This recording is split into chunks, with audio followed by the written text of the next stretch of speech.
Hello， 大家好，欢迎来到时事聚焦，我是美玲。3月3号呢，被誉为台湾护国神山的台积电呢，宣布投资1000亿美元在美国建厂。那么对此呢，川普说这是为了避免高额的关税，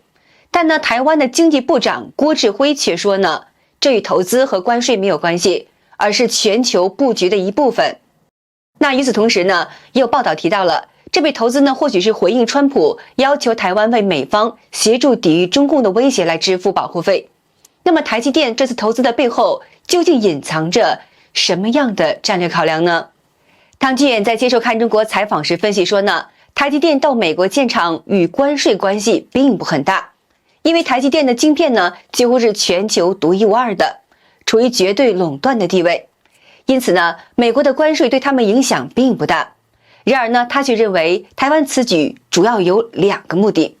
那么首先呢，台湾是为了分散风险，避免将鸡蛋放在同一个篮子里面，选择在美国、日本以及台湾本土分散的投资。尤其是呢，随着台海局势的紧张升级，台湾不得不做出最坏的打算。其次呢，台积电投资不仅是经济利益的考量，它关乎台湾最核心的战略资产。通过台积电的投资与美国利益的绑定，台湾的战略资产与美国的重要利益捆绑在一起，形成了共同的利益关系，从而呢对中共来构成威胁。这种方式呢，可能在中共考虑动手前呢，起到一定的制衡的作用。因为中共如果攻击台湾呢，可能直接影响到美国的战略利益。另外一点呢，川普最近的言论也引发了外界的关注。2月26号，川普回避了是否允许中共使用武力攻台的问题，表示不做评论，以避免呢陷入困境。但是呢，他也提到了希望与中国保持良好的关系，进行跨国投资。而在3月3号呢，川普在台积电宣布1000亿投资之后呢，再度警告中共，如果动手攻台呢，将带来灾难，并且表示台积电在美国的投资至关的重要，关乎美国的经济与国家安全。那么这是否意味着川普表态暗示美国将会保护台湾呢？唐俊远还认为呢，川普一贯采取模糊的策略，不像拜登那样的明确表态美国会出兵。他在谈判风格呢，更倾向于不透露底牌，既表示与中国保持友好的关系，也在发出警告。那么如果中共攻击台湾呢，可能会影响到美国的核心利益。川普此举呢，实际上是一种含蓄的警告，传递给中共的信号就是，如果对台动手呢，不仅会对台湾造成影响，还会影响到美国的战略利益，意味着美国并不会坐视不理。但是呢，川普的政策核心呢，仍然是通过外交手段与和平的方式来避免战争的发生。在乌克兰与美国的合作当中呢，也有类似的思考。被问乌克兰是否因为川普与台湾的合作而有所启发呢？唐金远还表示，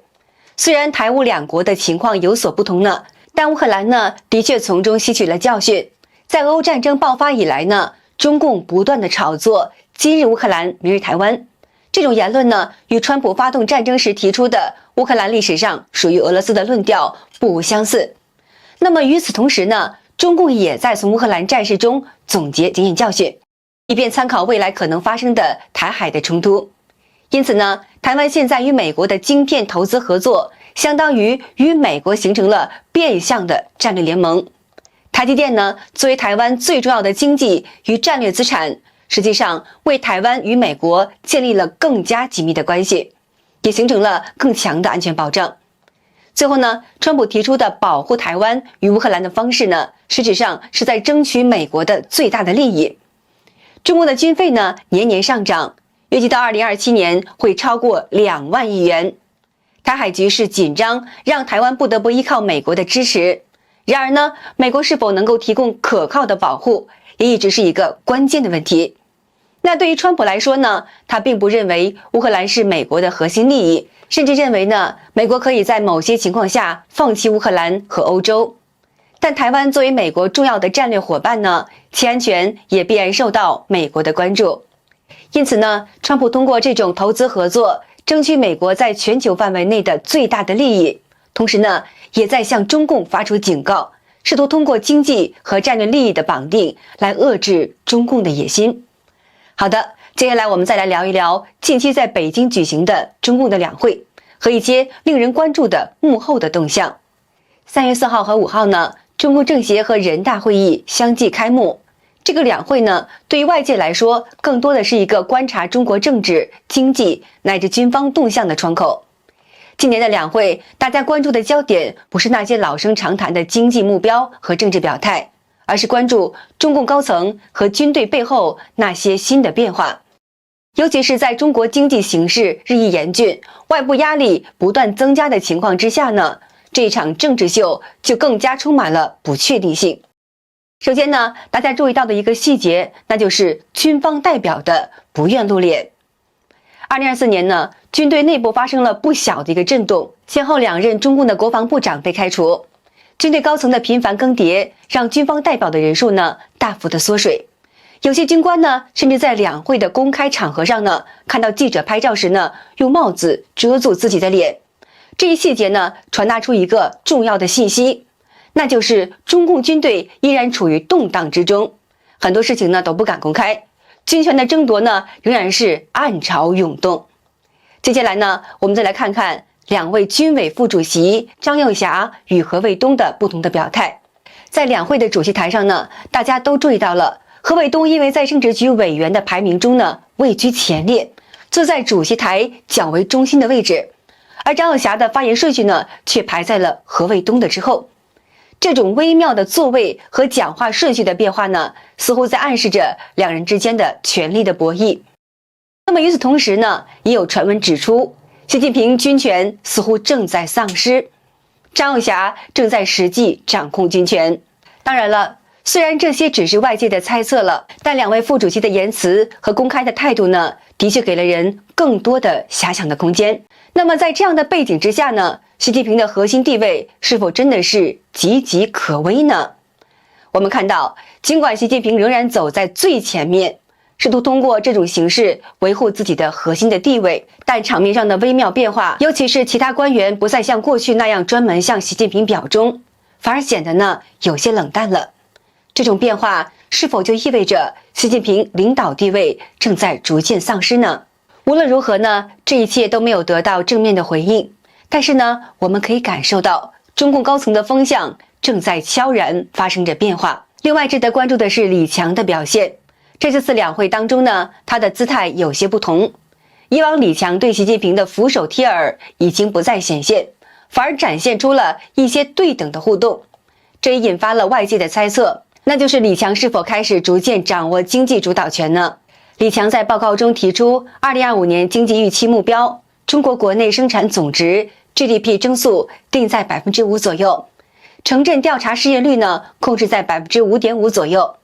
城镇新增就业1200万人以上，消费者物价指数 CPI 涨幅约 2%。他还透露呢，赤字率将按 4% 来安排，财政赤字规模达到 5.66 万亿元人民币，比去年增加了 1.6 万亿元。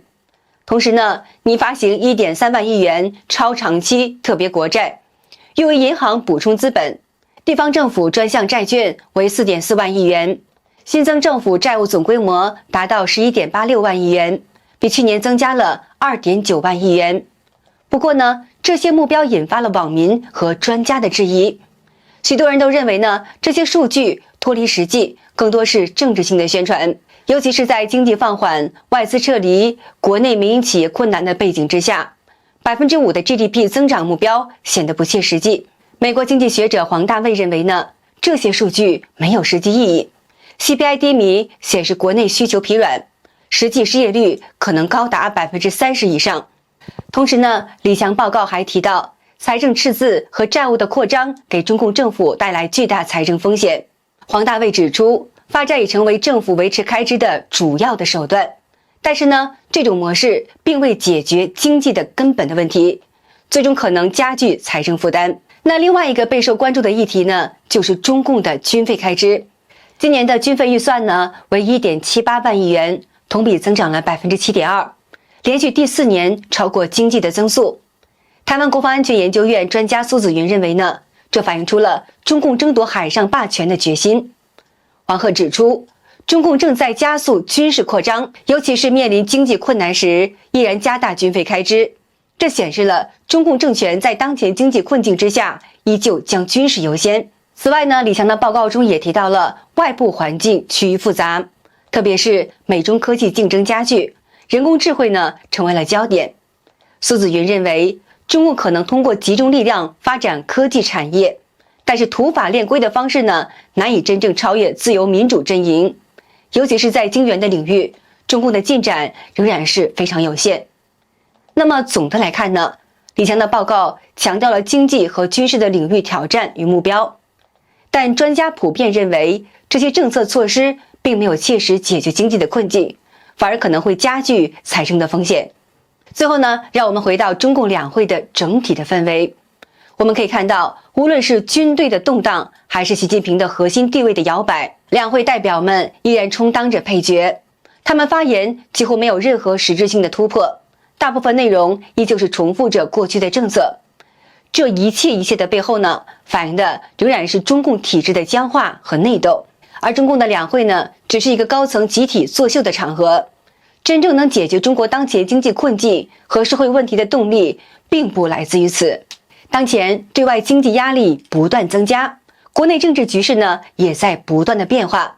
中共两会的这些微妙的变化，都昭示着一个更加复杂的未来。中共统治在面对内部挑战与外部压力双重夹击之下，已经走到了一个死胡同。好的，以上是今天的全部内容。喜欢的朋友别忘记点赞、转发、订阅。我是美玲，我们下期见。